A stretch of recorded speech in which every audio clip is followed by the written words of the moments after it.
Hello everyone! This video highlight is about Caroline's journey to think tanking and about CoVi, the think tank that she founded.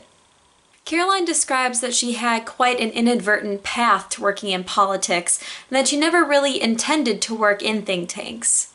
I did a politics degree at university, and I did that because I thought it was a good thing to know generally in the world, and I never wanted to work in anything related to politics or policy.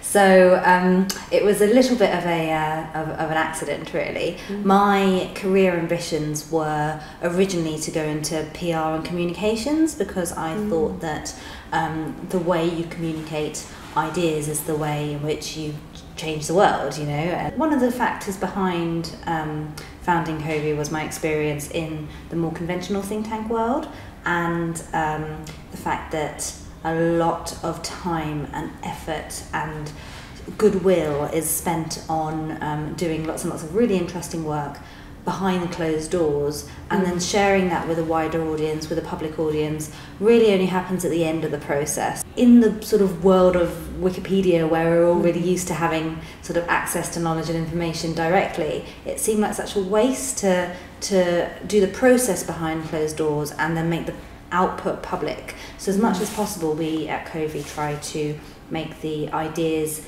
generation process publicly accessible. I also asked Caroline about some of the challenges of building an organization from the ground up.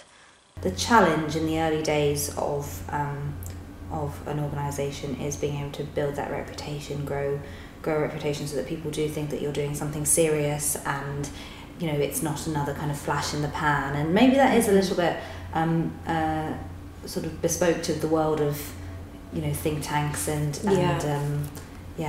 policy and public discussion, because we trade in ideas, and so not being able to have a reputation where people think those ideas are worth listening to and credible is quite a big deal. I also wondered if these problems that she identified were exacerbated by the fact that CoVi is the first visual and crowdsourced think tank, so it's very different than other think tanks in that area. So I asked her if she thought that played a role in some of the struggles that they encountered as an organization.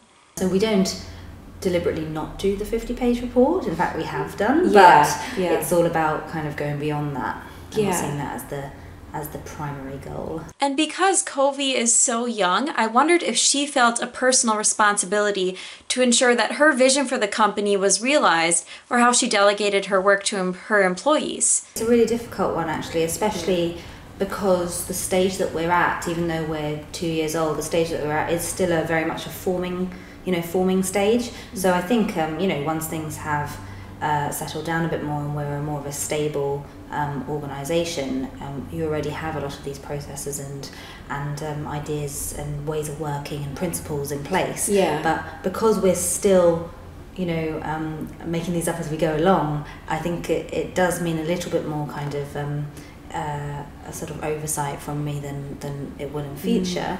But ultimately, any organisation is based on its people, and me as one person is not going to get us to where we need to be. And so there is, we do rely on everyone in this organisation to play their part and take full-on responsibility for things, and really help the organisation to get to where we want to go. Thank you very much for watching. I'll have a link to my full conversation with Caroline below, and as always, that will be posted on my website, The Conversationalist.